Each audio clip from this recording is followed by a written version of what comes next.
Alors, la rumeur du jour qui affole la toile, depuis hier, Verstappen et Ferrari seraient en contact. Enfin, son père, à Max en tout cas, aurait pris contact avec Ferrari. Bon, on rappelle que Max a un contrat quand même avec Red Bull jusqu'en 2028.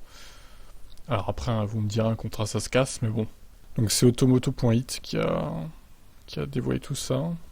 Pour ceux qui connaissent pas les secrets de la F1, les contrats et accords sont généralement établis même 2 ans à l'avance, voire Alonso ou Raikkonen à l'époque.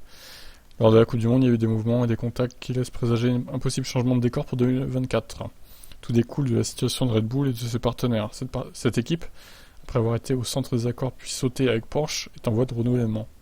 Donc une société de merchandising qui remplace Puma, le partenaire de 10 ans de Red Bull, avec d'autres changements à venir la semaine prochaine. Puma a payé quelque chose comme 6 millions d'euros à l'équipe pour le merchandising il y a quelques années. Il est logique de penser que le nouveau partenaire a payé plus. Mais pourquoi Red Bull cherche-t-il de l'argent sur le marché, mais surtout pourquoi faire exploser l'accord avec Porsche qui aurait garanti certitude et solidité à l'équipe pendant des années? Parce qu'il se passe quelque chose qui pourrait changer les scénarios et Horner et Marco travaillent pour donner une continuité au projet. Dans cette perspective, le changement d'attitude de Max Verstappen n'aura pas échappé. De l'accusation de fraude de Ferrari Austin 2019 au respect de l'équipe et des mots pour l'équipe et Charles Leclerc, son digne rival, ce n'est pas que Max s'est adouci, il est toujours le même. Le fait est que son père, en bon manager, a déjà pris contact avec des gens de Ferrari pour sonder l'avenir et comprendre ce qui pourrait arriver à Maranello.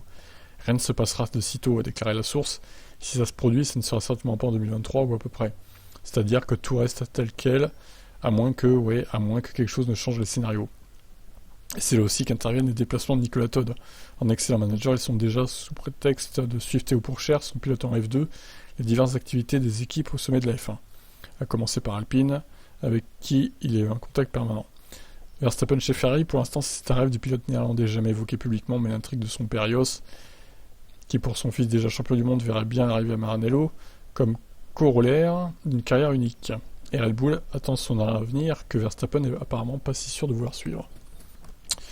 Ouais, bon, ça me paraît un peu gros tout ça. Je pense que Verstappen, alors je dis pas qu'il va peut-être aller au bout de son contrat non plus, peut-être qu'il va se barrer avant, mais pas avant 2026-2027, pour moi.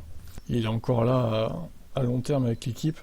Je le vois pas aller chez Ferrari, par exemple, dès 2024 ou 2025, ça me paraît tôt. Mais bon, à F1, on sait que tout est possible, on sait jamais. Qu'est-ce que vous en pensez, vous? Ciao.